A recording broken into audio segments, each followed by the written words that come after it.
लग्न दोन मनांचं असतं, पण आज ते मालमत्तेच्या अटींमध्ये अडकत चालले. आजकाल मुलीचं लग्न ठरवताना एक वेगळीच पद्धत दिसायला लागली आहे. मुलगा जेव्हा मुलीच्या घरी पाहायला जातो, तेव्हा फक्त ओळख नाही तर अटींची सुरुवात होते. सरळ सांगितलं जातं की मुलाच्या नावावर घर पाहिजे, गाडी पाहिजे, बंगला पाहिजे आणि मुलीला देताना एवढे एवढे तोळे सोने दागिने दिले पाहिजेत, तेव्हाच लग्न पुढे जाईल. हे ऐकताना असं वाटतं की आपण नातं जोडायला आलो आहोत की व्यवहार ठरवायला. आज प्रेमापेक्षा अटींना जास्त महत्त्व दिलं जातं. नात्याची सुरुवातच हिशोबाने होत असेल तर त्यात भावना कशा टिकणार? अशा मागण्यामुळे दोन कुटुंब जवळ येण्याऐवजी दूर जातात आणि नातं सुरू होण्याआधीच त्याची ऊब कमी होते. म्हणून या बदललेल्या विचारांवर बोलणं खूप गरजेचं आहे. एक, पैशावर उभं राहिलेलं नातं कधीच मनाने जुळत नाही. जेव्हा लग्न ठरवताना इस्टेट, घर, गाडी आणि दागिन्यांच्या अटी पुढे येतात, तेव्हा त्या नात्याचा पाया पैशावर उभा राहतो. अशा नात्यात माणसांच्या भावना, स्वभाव आणि समजूतदारपणा यांना मागे टाकलं जातं आणि फक्त कोणाकडे काय आहे यालाच महत्त्व दिलं जातं. अशा वेळी मुलगा आणि मुलगी एकमेकांना मनापासून समजून घेण्यापेक्षा एकमेकांकडून अपेक्षा ठेवायला लागतात.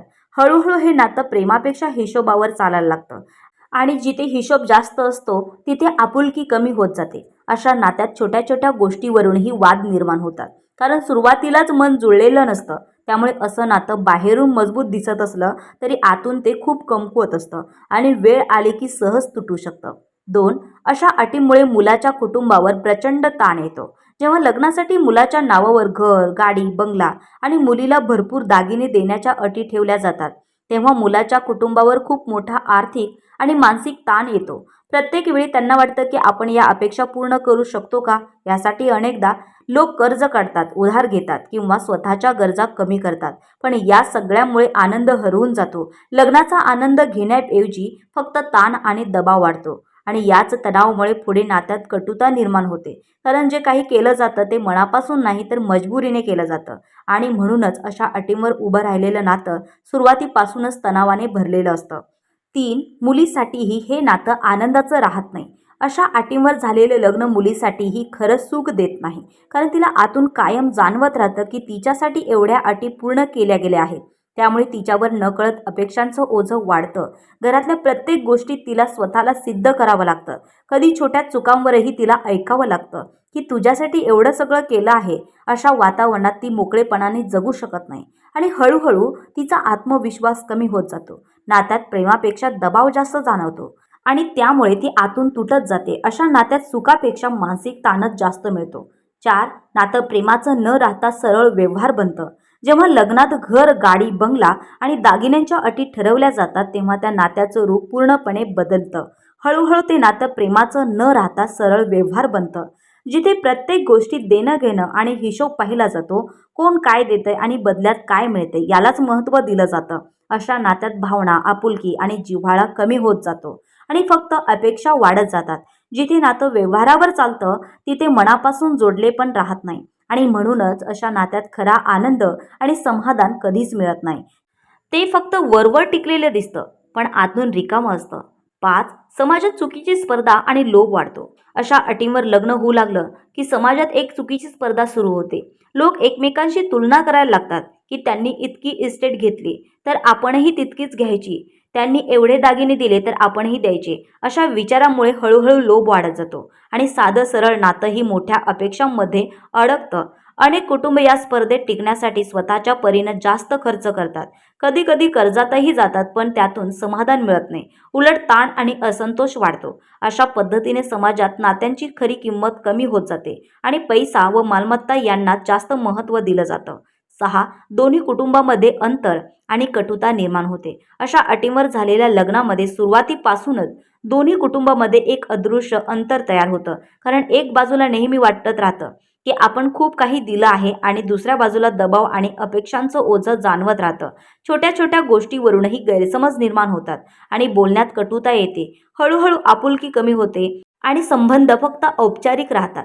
जिथे मनापासून जवळीक असायला हवी तिथे तणाव वाढत जातो आणि हे अंतर वाढत गेलं की त्याचा परिणाम मुलगा आणि मुलीच्या नात्यावरही होतो. त्यामुळे अशा अटींवर उभं राहिलेलं नातं दोन कुटुंबांना जोडण्याऐवजी त्यांच्यात दुरावा निर्माण करतं. सात, नात्यात आदर आणि विश्वास हळूहळू कमी होतो. अशा अटींवर उभं राहिलेल्या नात्यात सुरुवातीपासूनच मनापासून आदर आणि विश्वास तयार होत नाही. कारण प्रत्येक गोष्टीच्या मागे देणं घेणं आणि अपेक्षा दडलेल्या असतात.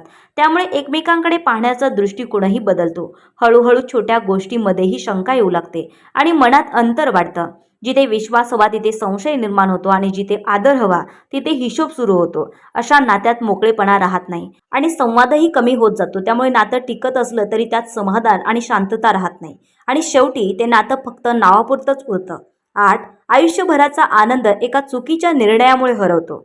अशा अटींवर घाईघाईने घेतलेला लग्नाचा निर्णय पुढे जाऊन आयुष्यभर त्रास देऊ शकतो. कारण सुरुवातीला सगळं व्यवस्थित वाटत असलं तरी हळूहळू त्या अटींचं ओझं जाणवायला लागतं. प्रत्येक गोष्टीत अपेक्षा आणि तुलना सुरू होते आणि मनशांती हरवते. जिथे आयुष्य आनंदाने जगायचं होतं तिथे सतत ताण आणि दबाव जाणवतो. अशा वातावरणात छोट्या छोट्या आनंदाचाही आनंद घेता येत नाही आणि नातं निभावण्यासाठीच जगावं लागतं. त्यामुळे एक चुकीचा निर्णय संपूर्ण आयुष्याची दिशा बदलून टाकतो आणि खरी सुख शांती दूर जाते.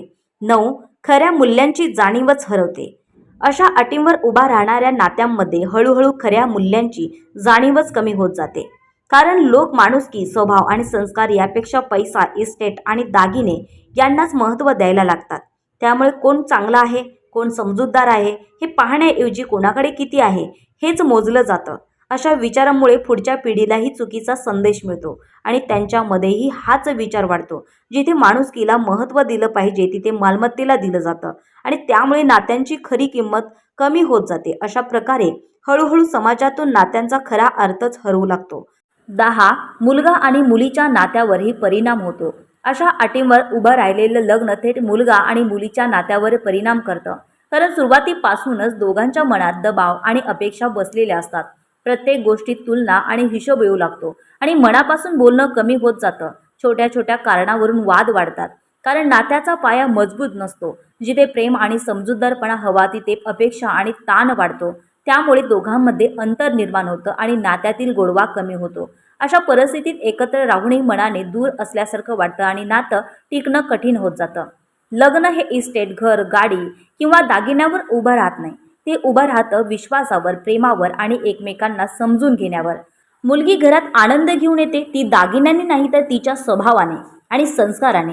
म्हणून नातं जपायचं असेल तर अटी नाही तर माणुसकी ठेवा. कारण जिथे नातं पैशावर आणि इस्टेटीवर उभं राहतं तिथे प्रेम हळूहळू संपत जातं आणि शेवटी हातात काहीच राहत नाही. म्हणून निर्णय घेताना मालमत्ता नाही तर माणूस पहा.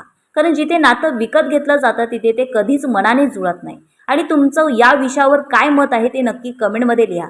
तुमचा एक एक विचार महत्त्वाचा आहे. व्हिडिओ आवडला असेल तर लाईक करा आणि अशाच वास्तव आणि मनाला भिडणाऱ्या विषयांसाठी चॅनलला सबस्क्राईब करायला विसरू नका. धन्यवाद मंडळी.